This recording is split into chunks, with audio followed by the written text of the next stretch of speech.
আসসালামু আলাইকুম বন্ধুরা, আজকে আমাদের গ্রাম থেকে বিক্রি করতে এসেছিল শিশুনি শাক।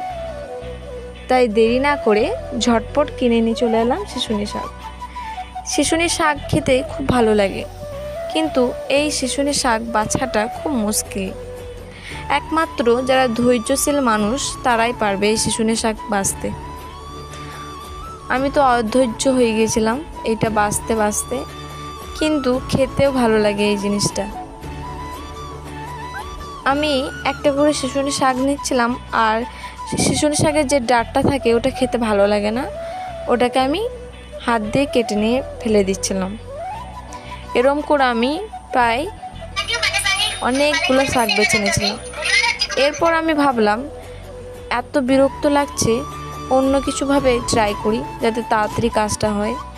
এরপর একটা ছাঁকনির সাহায্যে আমি শিশুনি শাক, ওই ছাঁকনির যে ফুটোগুলো থাকে সেখানে শিশুনি শাকটা দিয়ে ট্রাই করতে গেলাম। কিন্তু বন্ধুরা, যেগুলো বড় ছিল সেগুলো ভালোই হলো, আর যেগুলো ছোট ছিল সেগুলো হলো না।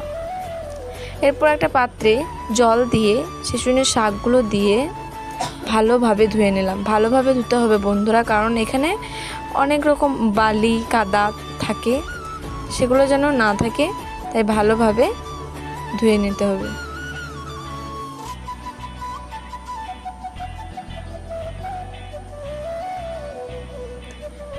এরপর একটা পাত্রে তুলে নিলাম। এরপর একটা চুলায় পাতিল বসিয়ে ওর মধ্যে শাকগুলো দিয়ে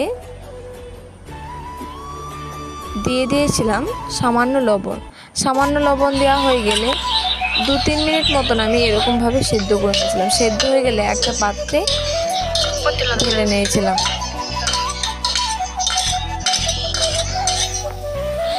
এরপর একটা কড়াইয়ে সামান্য তেল দিয়ে ওর মধ্যে দিয়ে দিয়েছিলাম 3টে শুকনো লঙ্কা।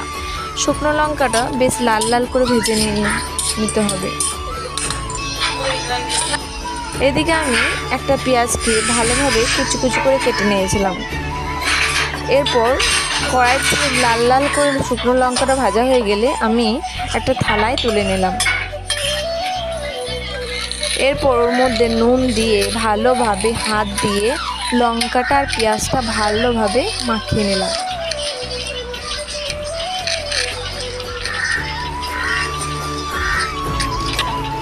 আর এদিকে আমি শিশুনি শাক থেকে যে জলটা বেরোয়, জলটা আমি ভালোভাবে হাত দিয়ে নিচড়ে নিলাম। এই জলটা থাকলে খেতে অতটা ভালো লাগে না, পানি পানি লাগে।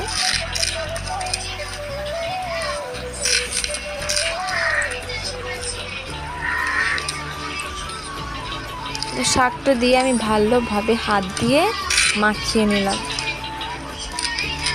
এটা থাকলে এক থালা ভাত অনায়াসে খাওয়া যাবে, এতই ভালো লাগে।